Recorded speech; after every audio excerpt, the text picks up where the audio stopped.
What's up YouTube? My name is Jen and this is You Go Jen Coco. Fall for you, Glen Coco. You go, Glen Coco.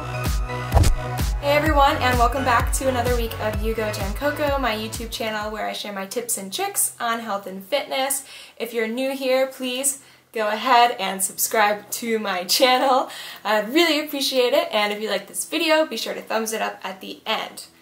Today what I'm going to talk to you about is sort of the financial side of living a healthy and fit life. There's this really common misconception that being healthy and being fit is just too expensive and not everyone can afford it. Now, disclaimer, I am fortunate enough that while money is tight, it's still not an issue. I will never go hungry, I will never need medical attention and not be able to receive it. So if I can't totally relate, I'm really sorry. This is just my personal experience and my personal opinion. Don't get mad at me, please. Please.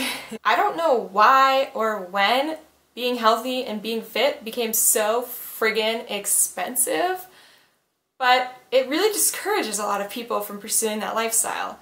And that sucks, because being healthy will give you a longer and healthier life, and then you won't have all these medical problems that are bound to happen if you don't take care of your body now when you're a little bit younger. One thing that I get a lot is people asking me how I can afford my healthy groceries, and I basically tell them that I just don't go out to eat. If you cut restaurant and fast food out of your life, you would be amazed how much money you'll save. Like, if you go out to eat more than once a week, like right now, log into your bank account and just tally up all the money that you've spent on food from dining out in the last week, month, 2 months, whatever. Your mind will literally just be like, and you'll be a little sad for a little while, but then you can recover and you'll be happier longer term, I hope. On average, I probably spend between $75 and $90 a week on my groceries. I live in San Diego, which is friggin' expensive, and I eat 80% organic. They don't always have the things that I want, so I have to settle, but still, let's just say $75 a week for the average normal person living in a sort of expensive city. If you go out to eat for lunch just 5 days a week, and you don't go to McDonald's, but you still go out somewhere kind of cheap, and let's say your lunch is $10 with tax and tip, because you better tip. You're looking at about $14 a meal. $14 a meal times 5 days a week, I think, what is that? $70 a week? Yeah, so that's $70 a week on just your lunch. So you haven't even included breakfast, dinner, and 2 other lunches, and then if you're like me, snacks. I love snacks. Let's say you still can't afford a regular restaurant meal, so you just go out to eat fast food 3 meals a day, every day. Let's say your meals cost an average of $5, because breakfast will probably be a little bit cheaper and dinner will be a little bit more expensive. So let's just say average cost of $15 a day. 15 times 7 is $75. So you just spent $75 and whatever gas it takes to get to said location on really processed, crappy, unhealthy, calorie-dense foods that could have been spent at the grocery store. Now, I think where a lot of the confusion or misunderstanding comes in is just that when you go grocery shopping, you have to spend that $70 right there. Like, you're buying everything for the week and you're spending $75 in one transaction, whereas if you just go out to McDonald's every day and it's $5 a time, you don't really feel like it's that expensive. So if you go out to eat, I challenge you right now to go look at your bank account and see how much money you've spent at the grocery store versus how much money you've spent on restaurants and fast food in the last month. Okay, now let's talk about working out. Why are gyms so GD expensive? It literally doesn't make any sense. They've already got the equipment. Half the people who sign up and pay to go don't even end up going, so why do we also have to pay so much? I just graduated from college a year and a half ago. I don't have $200 to drop on a designer gym or $150 to drop on a yoga studio. I barely have the $45 to spend on a basic bare minimum gym membership. And I didn't even want to spend that. So I decided to work out from home. Now, obviously, there were some startup costs related to that.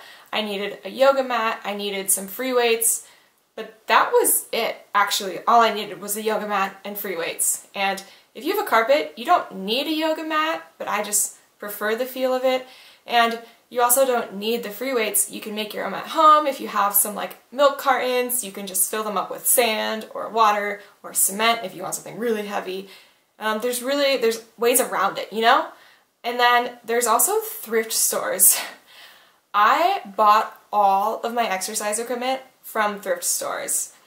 It sounds kind of sketchy, but if you think about it, working out is sort of one of the hobbies that is most consistently picked up and then quit. So there's tons of really awesome workout gear at thrift stores for obviously 25% what it would cost in a regular store. Another thing that you might struggle with is you really like the structure of having an instructor tell you what to do. But I mean, that's what the internet is for. I mean, YouTube. Right now, you're on YouTube, you're watching me. You could just go watch a yoga video or an exercise video or someone else's video after you finish watching mine, obviously. And that's totally free. Obviously, they're not there, they're not talking to you, they're not checking on your form, but if it's $150 in savings every month, it's totally worth it. Ask a friend to do it with you the first couple of times and have them point out things that you're not quite doing right, or invite a couple of friends over and have your own little like yoga class get-together thing in your living room. That would be fun if I liked yoga. But for those of you who do, that sounds like a pretty cool night. And then after, instead of going out to eat to celebrate, cook a healthy meal. Next, let's talk wardrobe. Your girl loves clothing shopping. I literally, like, it's bad. It's really bad. But the thing is, I never pay full price for anything. I exclusively do all of my clothing shopping at Nordstrom Rack, TJ Maxx, Marshalls, and discount stores like that, because I do kind of have expensive taste, but I just don't have the budget for that kind of stuff. I don't see the point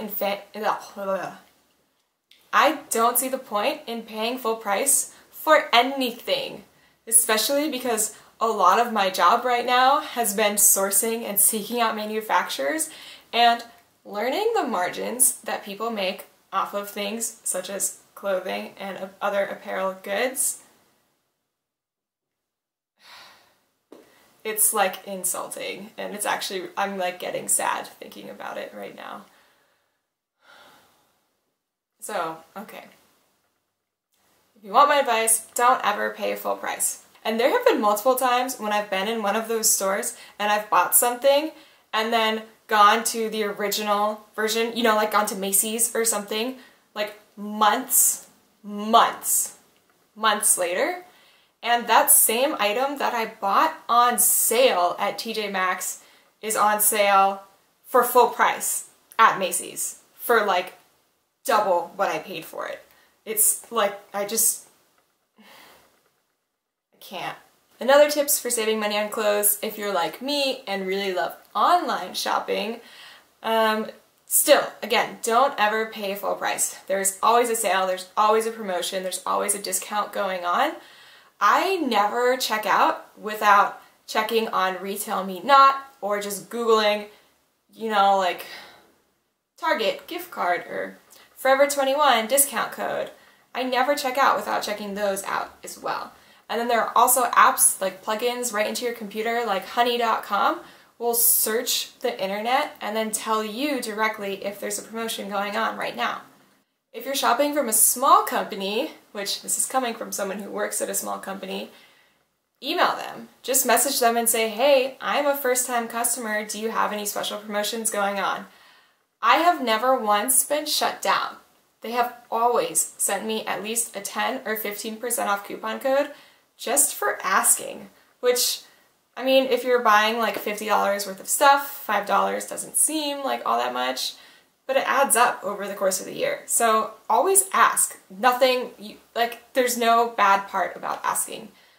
And another trick is go through the checkout process, but don't actually complete it. So get as far as inputting your information, your email address, and your shipping address, and sort of get to the very last page where you would like click like buy now or whatever, but don't click it.